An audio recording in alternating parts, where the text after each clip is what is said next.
Le 6 août 1945 est un des plus grands jours de l'humanité, un jour de colère. En effet, à Hiroshima, la première bombe atomique explose. Tragédie humaine extraordinaire et scientifique. Et 3 jours après, le 9 août 1945, à Nagasaki, la même bombe A explose à nouveau. Dans le Nouveau-Mexique, à Los Alamos, était préparé depuis 3 ans ce qu'on appelait en code secret le projet Manhattan, qui groupait là la fine fleur de la recherche physique contemporaine. Tous les grands savants de l'humanité occidentale étaient groupés là pour travailler à ce projet.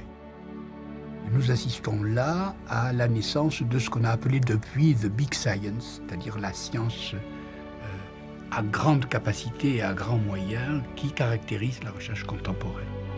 Et là donc se décide non seulement la fin de la guerre, mais aussi un des chapitres les plus importants de l'histoire des sciences et de l'histoire politique, et de l'histoire peut-être morale de l'humanité. Est-ce que la science peut collaborer à une arme aussi effroyable ? Bien entendu, ça a été discuté longtemps, puisque cette arme-là, dans le fait qu'elle était effroyable, a d'une certaine manière aussi préservé la paix pendant un demi-siècle, puisque nous sommes les enfants d'Hiroshima, en tant que nous n'avons vécu qu'en paix depuis qu'elle a explosé à Hiroshima. Donc guerre ou paix, crime ou bénéfice, qui le dira ?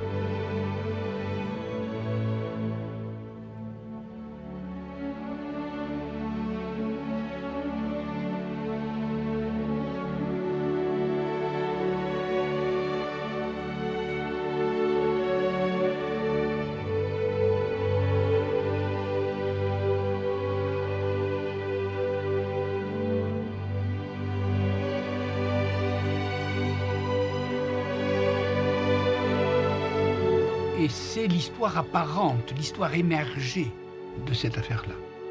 Mais avant la guerre de 1938, derrière le décor et comme une histoire complètement ignorée, existe un homme, né en Sicile, physicien nucléaire, très grand talent. Il a travaillé avec Fermi, il a travaillé avec Heisenberg en Allemagne. Il est considéré comme le grand physicien d'avenir, mais non pas un chercheur ordinaire, on parle de lui comme un nouveau Galilée. Et cet homme, un jour de mars 1938, prend le bateau à Naples et disparaît. Nul, jamais, ne retrouva sa trace.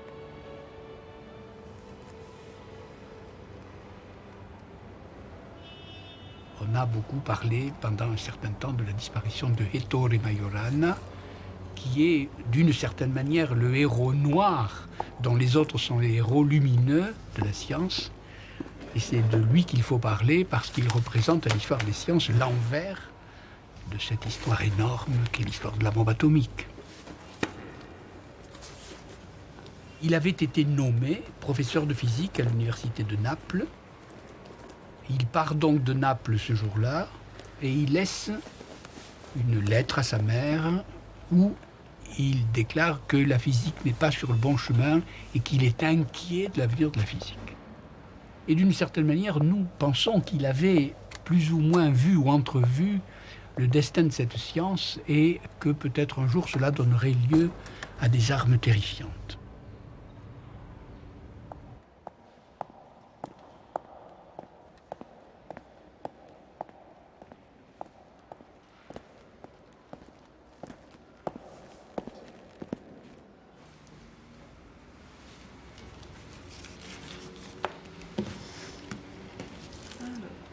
Il retire son solde à la comptabilité de l'université et fait prélever à la banque par son frère Luciano sa part du compte de famille. Son crédit à l'université représentait 5 mois de salaire qu'il n'avait pas encore retiré par distraction ou négligence.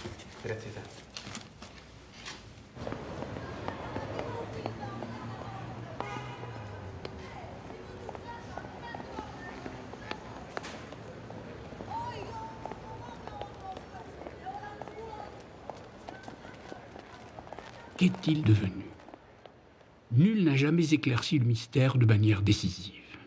Suicide, enlèvement, assassinat, on retrouve toujours les cadavres.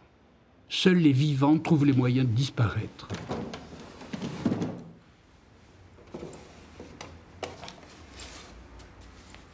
C'est la mère d'Héctor Majorana.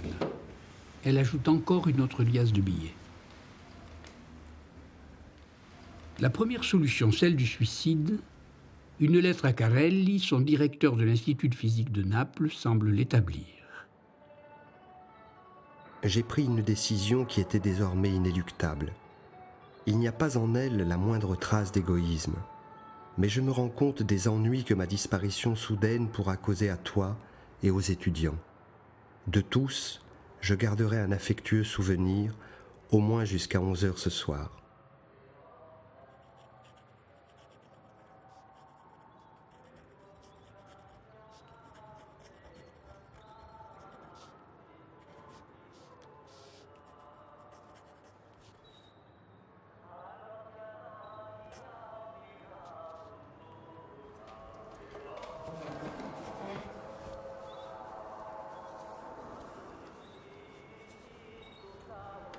Étant donné le niveau auquel était parvenu Majorana dans les recherches, il pouvait imaginer parfaitement ce mauvais chemin qu'il décrit dans la lettre à sa mère.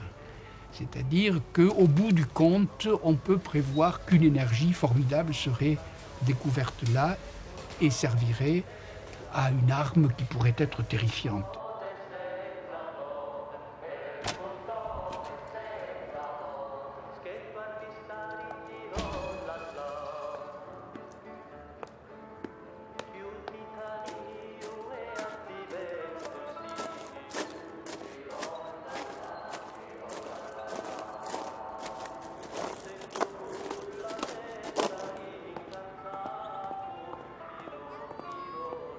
À ma famille, je n'ai qu'un seul désir, que vous ne vous vêtiez pas de noir. Si vous voulez vous plier à l'usage, portez, mais pas plus de 3 jours, un quelconque signe de deuil. Ensuite, souvenez-vous de moi si vous le pouvez dans votre cœur et pardonnez-moi.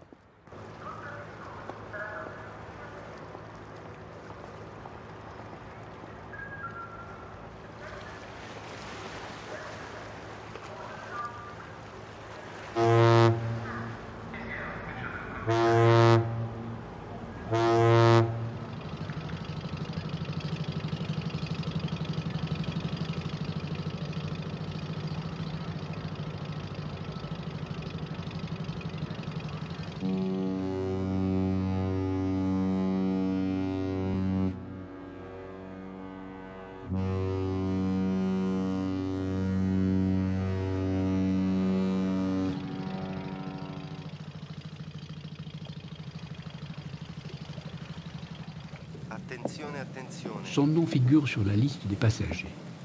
L'enquête de police a établi, d'après des témoins directs, qu'il a pris place en sa cabine. Ce passager vient de faire d'importantes découvertes en physique atomique et nucléaire sur les interactions fortes. Estimé, admiré, on dit même jalousé de Heisenberg et de Fermi, il sort des grands laboratoires d'Italie et d'Allemagne.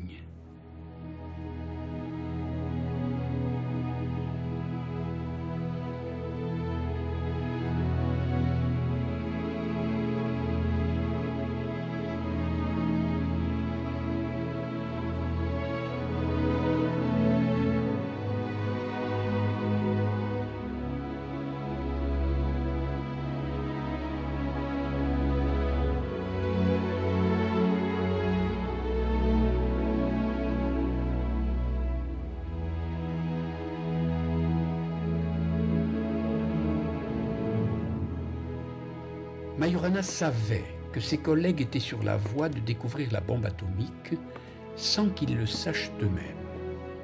Per capire il senso, l'importanza del lavoro di Majorana bisogna fare un attimo il punto su qual era lo stato delle conoscenze e come stava cambiando a cavallo tra gli anni 20 e 30, che è l'epoca in cui Majorana ha cominciato il suo lavoro scientifico.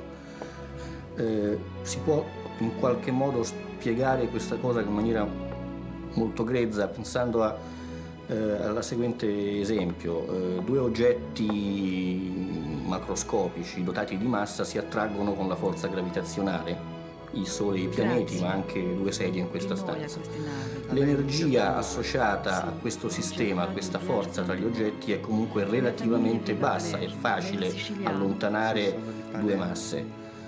La cosa diventa un po' più complicata se passiamo alla seconda forza fondamentale che era nota alla fine dell'Ottocento, inizi del Novecento, cioè la forza elettrica. Due cariche elettriche, come anche a livello microscopico possiamo pensare un protone e un elettrone, interagiscono tra loro con la forza elettrica in una maniera che è molto più forte della forza gravitazionale che esiste tra le due. E questo vuole anche dire che l'energia di natura elettrica che è in gioco in un processo di tipo elettrico è nettamente superiore a quella di tipo gravitazionale. Se ci spingiamo allora a livello del nucleo atomico, cioè all'interno degli atomi, dove si sapeva ormai all'inizio degli anni 30 che le uniche particelle componenti erano particelle neutre, i neutroni, o cariche positivamente, i protoni, un sistema del genere non può essere stabile per il solo effetto delle forze o gravitazionali o elettromagnetiche, e dunque era necessario ipotizzare l'esistenza di una terza forza che fosse responsabile della stabilità di queste strutture, forza che doveva necessariamente essere molto più intensa delle forze gravitazionali o elettromagnetiche alla scala di cui stiamo parlando, che è una scala infinitamente piccola, e che quindi, infatti è nota come interazione forte, anche se questo è il termine che è venuto subito dopo, e che quindi i sistemi nucleari fossero caratterizzati sostanzialmente da questa nuova interazione a cui sono associate, per il discorso che abbiamo in qualche modo appena esemplificato, anche energie di legame molto elevate. Il problema della fisica degli anni 30 è essenzialmente la descrizione e la comprensione delle proprietà dei nuclei atomici, e questo avviene sia sul piano della ricerca sperimentale che sul piano della, invenzione di formalismi teorici atti a descrivere le proprietà di questi sistemi. Con pochi altri dell'epoca, il lavoro di Majorana è il tipo di lavoro teorico che segna il punto di partenza, delle nostre conoscenze attuali sulla teoria della struttura nucleare.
Majorana ne mourut pourtant pas ce jour ni cette nuit-là.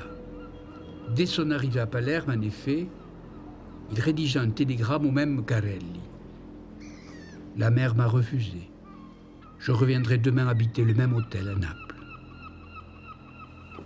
A-t-il donc réembarqué de Sicile vers l'Italie au soir du 26 mars, date exacte de ce télégramme?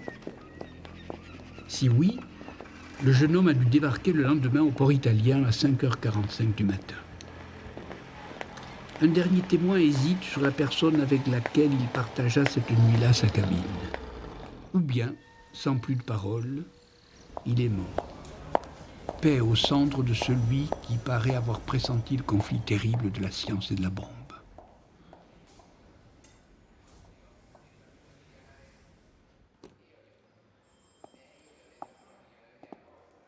Dans le fouillis des équations, devinait-il les suites probables, l'enchaînement des choses et leur déchaînement?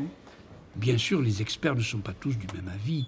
Impossible, disent les uns, de prévoir la bombe à 1938. D'autres l'avaient annoncé bien avant, puisqu'un physicien, dès 1921, déclara « Nous vivons sur une île de fulmi-coton.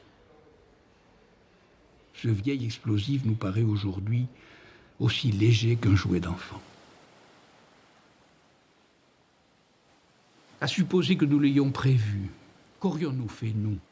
On n'arrête pas la science comme cela, ni le progrès, ni la nécessité de gagner une guerre juste, ni la concurrence acharnée, ni la passion des grands et des petits cerveaux pour arriver le premier, pour trouver avant l'autre. Quelle différence établir entre les grandes vedettes scientifiques du Manhattan Project, voulant aboutir à tout prix avant les physiciens nazis, persuadés que ceux-ci étaient sur la voie de fabriquer la bombe, et n'importe lequel d'entre nous, dans les laboratoires d'aujourd'hui, cherchant à gagner de vitesse les autres, arrête-t-on la compulsion de vaincre, y compris dans les luttes pacifiques? Ne font-elles pas oublier les enjeux réels? Dans notre culture, la compétition l'emporte sur l'ordre du monde. Gagner, arriver le premier, devenir le plus fort, déchaîner l'énergie maximale. On n'arrête pas ce progrès-là, cette progression, ce processus. Cher Carelli, j'espère que tu as reçu en même temps le télégramme et la lettre. La mère m'a refusé, et je reviendrai demain à l'hôtel Bologna en voyageant peut-être avec cette même feuille. Mais j'ai l'intention de renoncer à l'enseignement. Ne me prends pas pour une jeune fille d'Ibsen, parce que la situation est différente. Je suis à ta disposition pour des détails ultérieurs. La lettre est du 26 mars, il n'y en aura pas d'autre.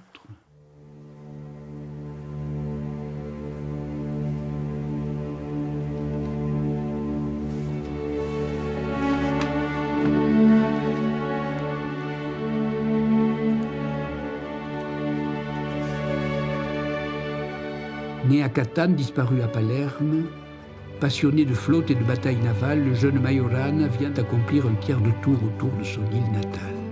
Il descend la pente de l'escalade. Il sait qu'au bout de la montée, en haut de cette progression, il y a le cratère béant dont les paysans de Sicile ont toujours connu les éruptions et que les habitants d'Hiroshima vont avoir à connaître dans leur chair irradiée. Il redescend.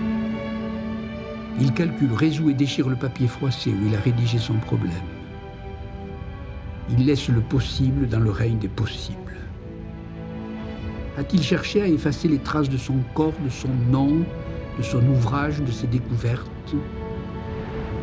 Il fait disparaître sa signature. Il enseigne d'abord, puis il étouffe sa voix.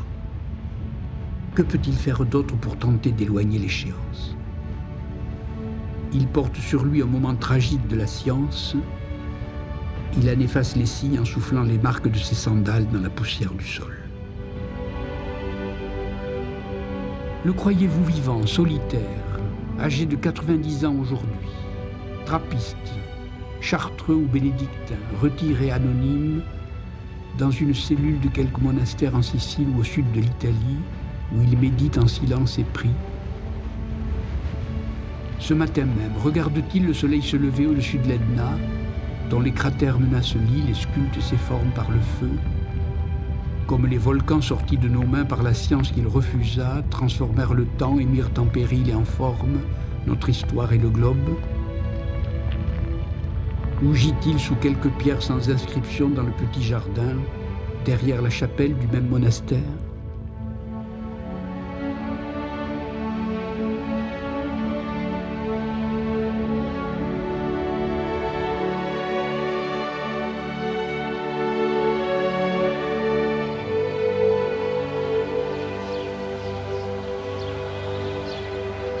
Chacune des hypothèses produites pour expliquer sa disparition engendrerait un récit différent. Ou un roman d'espionnage, si une grande puissance enleva le savant, ou un roman policier, si des intérêts cachés le firent assassiner, ou bien il s'est suicidé.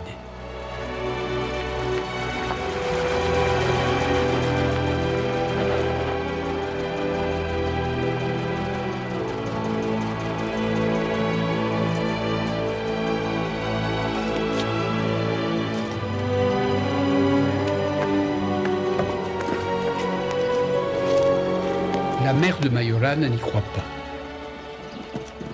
Mussolini n'y croit pas non plus lorsqu'il écrit de sa main sur le rapport de police « Je veux qu'on le retrouve. Je veux ».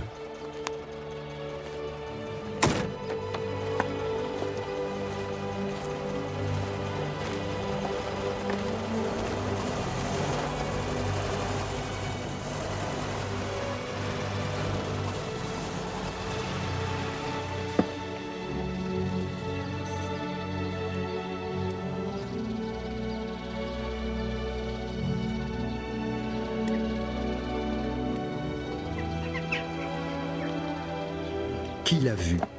Professeur de physique théorique à l'université de Naples, mystérieusement disparu dans les derniers jours de mars, âgé de 31 ans, 1m70, cheveux noirs, yeux sombres, une longue cicatrice sur le dos d'une main. Si quelqu'un sait quelque chose, il est prié d'écrire. Le supérieur de l'église du Gesù Nuovo à Naples savait en effet quelque chose. Dans les derniers jours de mars ou les premiers jours d'avril, il ne s'en souvenait pas bien, il avait reçu un homme jeune qui s'était présenté à lui en lui demandant l'hospitalité pour une retraite en vue d'une expérience religieuse. Le supérieur avait reconnu le jeune homme dans la Domenica del Corriere. Il paraissait agité. Le supérieur répondit que c'était possible, mais pas tout de suite. Il fallait attendre, qu'il fallait revenir. Mais au lieu de citer des témoignages d'avant-guerre, voyageons vers des restes plus anciens pour trouver ailleurs la solution au mystère de la disparition de Majorana.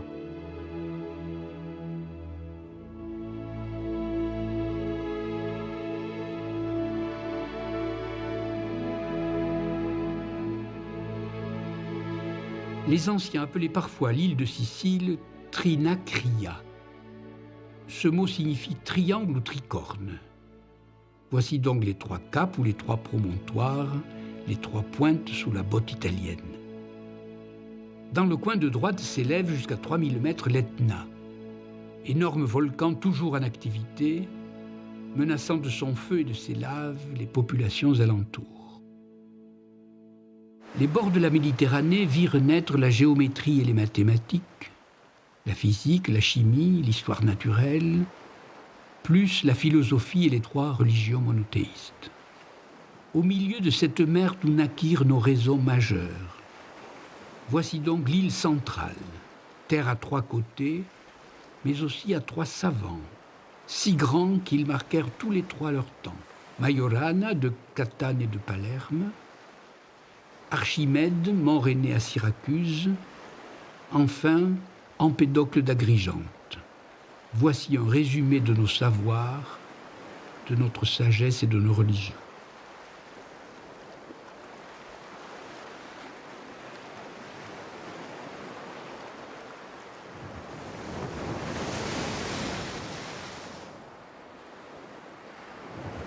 Au IIIe siècle avant Jésus-Christ vivait à Syracuse, c'est-à-dire au sud de la Sicile, un des plus grands génies de l'Antiquité, appelé Archimède, dont les inventions sont multiples, aussi bien en géométrie qu'en mécanique, en particulier en mécanique des fluides, et qui a collaboré sa vie durant avec les divers tyrans de Syracuse pour fournir à l'armée des outils de défense. Pendant la Deuxième Guerre punique, un des plus grands généraux romains, appelé Metellus, met le siège devant Syracuse. Et là, on assiste à une des plus grandes scènes de l'histoire qui met face à face le plus grand général de son époque, le plus grand stratège militaire de l'Antiquité, Metellus, et le plus grand savant de l'Antiquité. Il aurait mis au point des miroirs énormes qui auraient mis le feu aux bateaux romains. La guerre, là, est presque symbolique. Elle oppose l'armée et la science.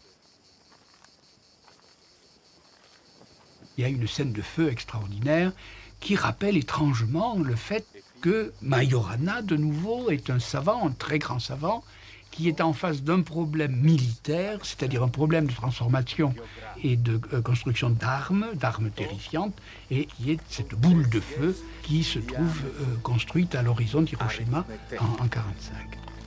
Epicai rudo chemoi, tastes metodo idiotefassoi, diegestei, diesgapsei, iuputes eonti non mathematicon, mechanicae tecne. Eratus Dei, toi dictum biblio nefestoti, totes Alexandrias scriptam, totes gestianti arithmete.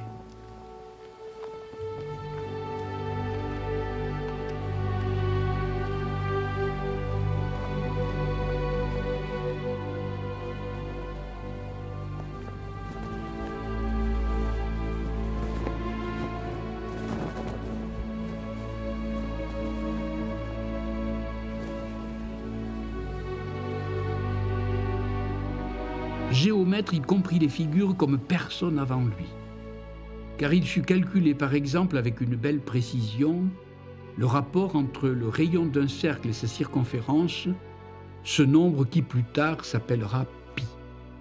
À sa demande, on plaça sur son tombeau une sphère et un cylindre, le plus beau de ses problèmes résolus. Il construisit de plus des courbes magnifiques comme la spirale ou l'hélice. Dans les profondeurs de nos corps, nous portons avec le célèbre ADN une forme d'Archimède. Enfin, il mesura la parabole en utilisant les proportions et le levier, machine qui permet aux faibles et aux petits de résister aux grandes forces et de soulever d'énormes poids. Il prétendait ainsi ébranler le globe terrestre lui-même à la condition de disposer d'un point d'appui. Ainsi, la force du savant l'emportait de loin sur toutes les puissances de ce monde.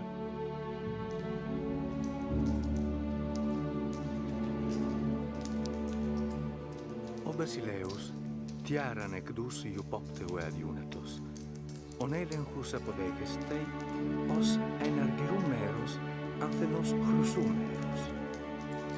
Virtud, eise calisseme prostoliusei problema plustaton, tubaru tecae tuum cutestiadas menetmen. Iupotu eigus mento in Mécanicien, il comprit l'équilibre comme personne avant lui, et dans les circonstances les plus fines et les plus difficiles, au milieu des liquides.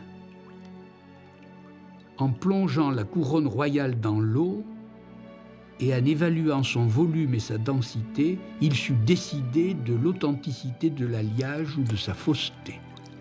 Ainsi, le savant donne aux rois la justification de leur titre.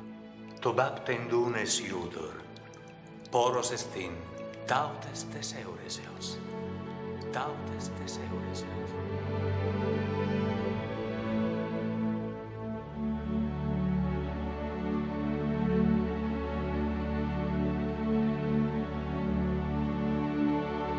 Pour que le récit naïf de la plus célèbre découverte de l'Antiquité nous parvienne inchangé à travers 2 millénaires, il faut qu'elle cache de mystérieux trésors.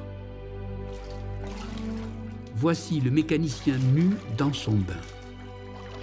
Son corps flottant ondoie seul dans le volume, comme un petit vaisseau dans un bac minuscule, où ses membres se livrent à des tangages et des roulis menus.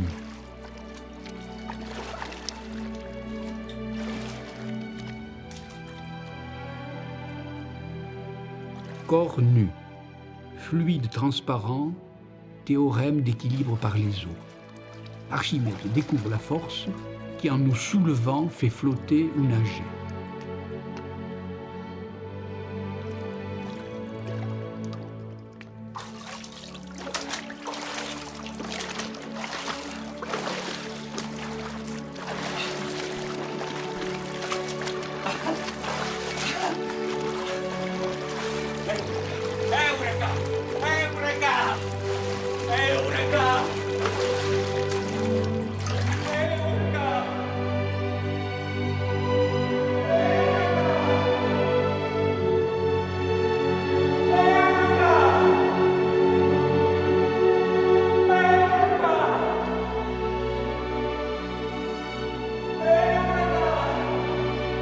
Nu, comme au sortir du ventre de sa mère, et sautant comme un enfant.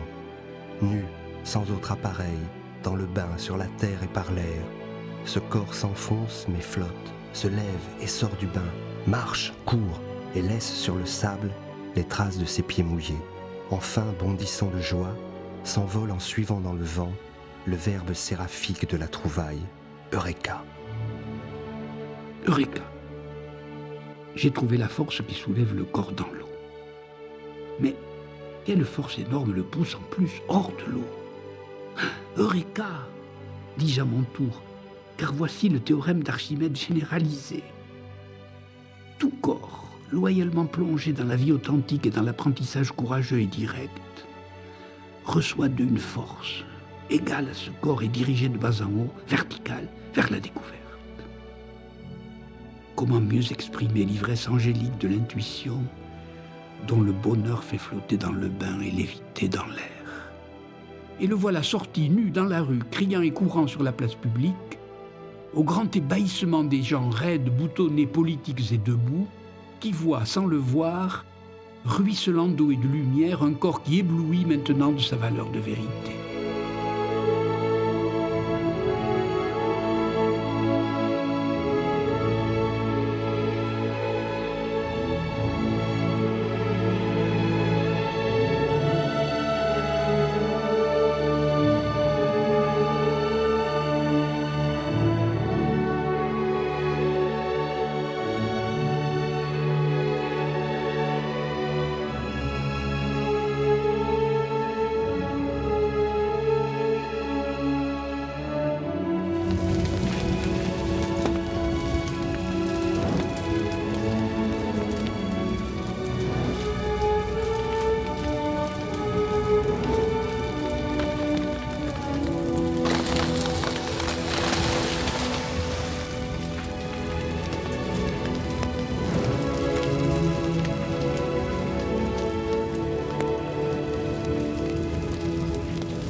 Brûle les vaisseaux de Métellus, général ennemi.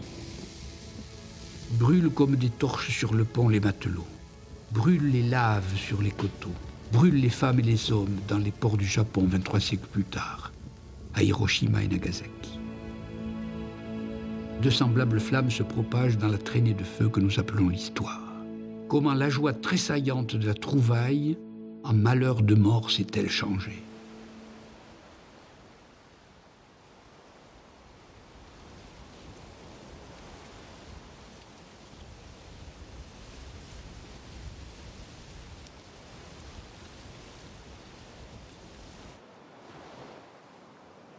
La célébrité de ce savant vaut tout honneur et toute gloire. Nous pensons encore comme ses enfants. Arithméticien, il comprit les nombres comme personne avant lui, en ayant l'audace de les prendre en leur croissance immense, comme si les grains de sable de la plage envahissaient l'univers. Comptez-les, dit-il, en posant un grain de ce sable sur la première case d'un jeu de dames en bas à gauche, par exemple, 2 sur la case voisine, puis 4 sur la prochaine, et ainsi de suite, en doublant à chaque fois votre mise. Très vite, la plus grande fortune du plus riche des plus grands rois n'égalerait pas le chiffre obtenu, astronomique. Le compte du savant l'emporte immensément sur celui des riches et des princes.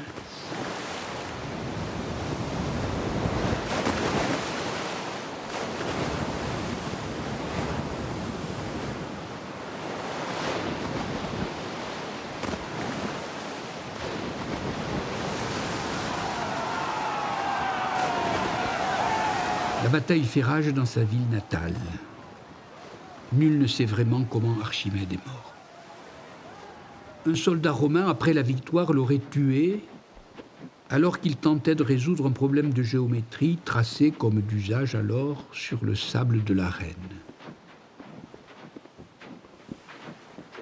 Métellus commande qu'on lui amène Archimède et le légionnaire qui le cherche l'appelle par son nom. Le géomètre l'écarte de la main en lui disant de ne point brouiller de ses pas son schéma.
Alors le soldat furieux le transperce de son épée.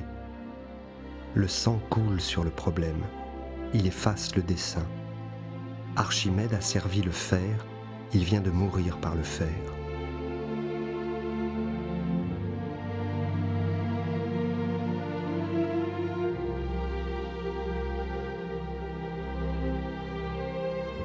Quelque temps après, Cicéron, le célèbre avocat de la Rome classique, de passage en Sicile, raconte qu'il chercha la tombe du plus illustre des savants de l'île, parmi un fouillis de ronces et de buissons, comme si elle aussi avait disparu.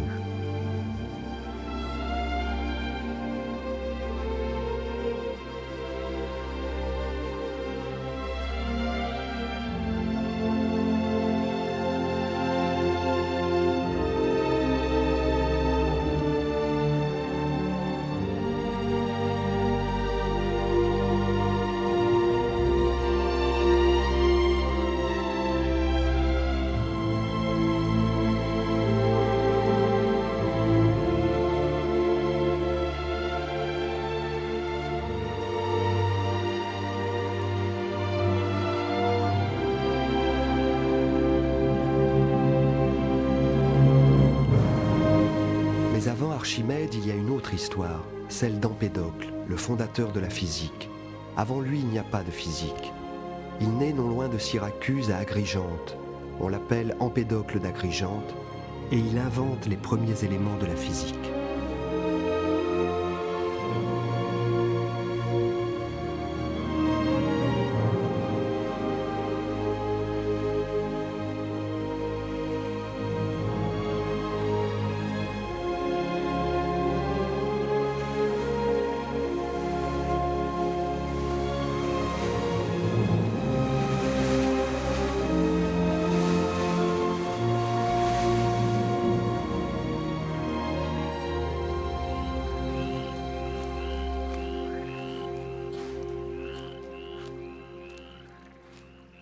L'eau, qui refusa Majorana, où Archimède se baigna, devient pour Empédocle un principe. De même le feu qui embrasa Hiroshima, qu'Archimède lança sur les bateaux de guerre romains et que l'Etna verse sur l'île de Sicile. Mais l'air aussi. On raconte qu'un vent lourd, pestilentiel, soufflait des montagnes sur Agrigente, tuant les hommes et stérilisant les femmes. En faisant cesser ce souffle par colmatage des cols, Empédocle les guérit.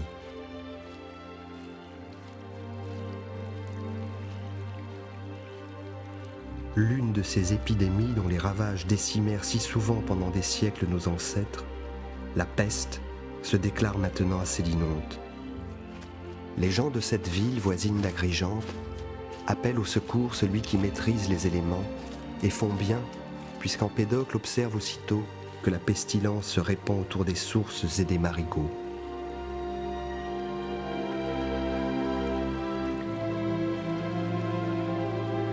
Ainsi, les Sélinontains meurent des eaux mortes.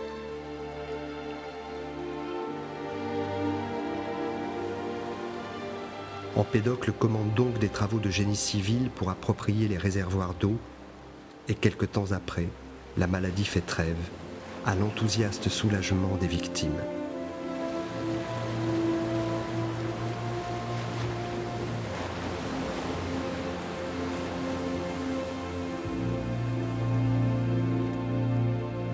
Tout Sélinonte aussitôt convie à un banquet de fête ce maître de l'air, de l'eau et de la terre.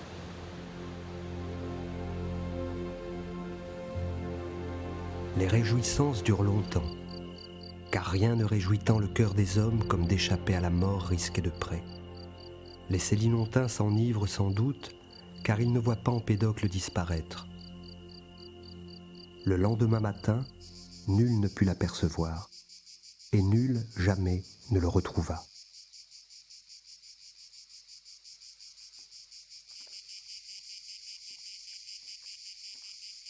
Il traverse l'île à partir de Sélinonte jusqu'au pied de l'Etna.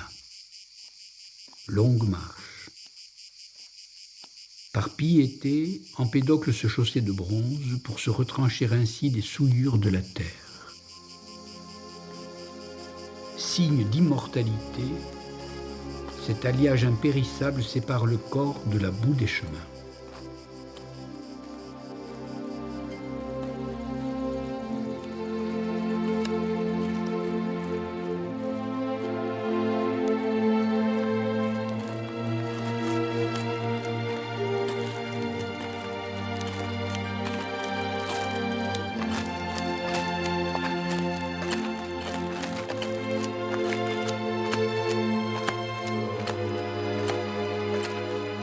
Aujourd'hui, nous savons ce qu'est une force en physique. Nous disons attraction, répulsion. Mais il ne savait pas ce qu'était une force. Il avait dit que les puissances qui régnaient sur le monde inerte, c'est-à-dire la physique, pouvaient être des puissances d'attirance, c'est-à-dire des puissances d'amour, et des puissances de répulsion, c'est-à-dire la haine. Il disait que la physique était dominée par le double rapport de l'amour et de la haine. Il y avait donc une sorte de mélange entre ce qu'on appelle maintenant une science objective et des préoccupations morales. Que pour des raisons physiques et morales, il est décidé d'approcher le cratère de l'Etna, de connaître le feu, c'est-à-dire l'amour et la haine de très près, de trop près, c'est une hypothèse raisonnable.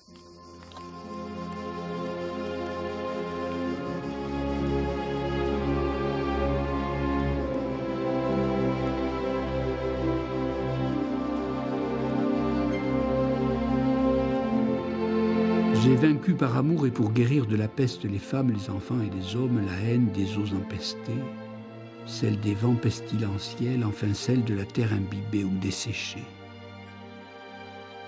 Mais qu'en est-il de la haine du feu qui menace toute l'île et pas seulement l'une de ses villes? Je sais comme tout le monde l'allumer pour que nous chauffe son amour, mais comment maîtriser sa haine? Lorsque l'incendie éruptif rend l'air irrespirable, fait que l'eau s'évapore et désole la terre nourricière. Il ne parle pas d'amour et de haine comme de petits sentiments individuels. Lorsqu'Empédocle écrit d'amour et de haine, il entend d'un seul coup la physique et la société, le corps vivant et le monde alentour, le mythe et le savoir, la musique et l'exactitude, l'émotion pathétique et la rigueur qui ne tremble pas. En montant longuement sur les flancs de l'Etna en fusion, dans la sueur et la douleur de l'effort, Empédocle sait qu'il s'approche du mystère des origines, de la violence qui sépare et de l'énergie qui réunit les choses comme les hommes. Il comprend l'urgence de comprendre ensemble la sagesse et le savoir sous peine de mort collective, et que notre histoire depuis le commencement s'avance comme lui sur les flancs du volcan, de plus en plus près de son cratère brûlant.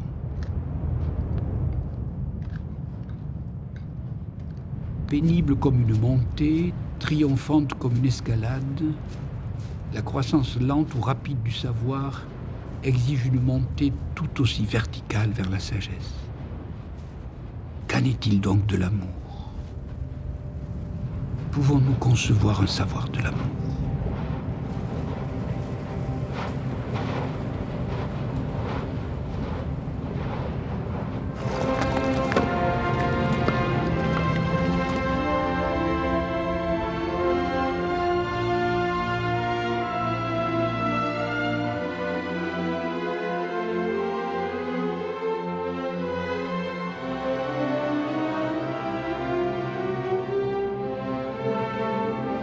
Cherchait-il doublement ses secrets de science et de sagesse, au plus près du feu haineux qui brûle et détruit, ou de la force d'amour qui associe les atomes et fait naître les choses? La légende prétend qu'il croyait en effet aux atomes comme beaucoup dans l'Antiquité. Répondant d'un coup aux deux questions, elle dit aussi qu'il se jeta dans le cratère et revint donc à ces éléments dissous, décomposés dans le magma violet, mais que dès le lendemain, une éruption soudaine rejeta au bord même du cratère ces sandales de bronze, dont la pureté symbolisait ce détachement des choses du monde. Qu'en est-il donc de l'amour? Pouvons-nous concevoir un savoir de l'amour? Un écho à la voix d'Archimède et au silence de Majorana, Nous les entendons encore, ces cris d'angoisse et ces appels lancés parmi le tonnerre assourdissant de l'Etna. Pouvons-nous concevoir un savoir de l'amour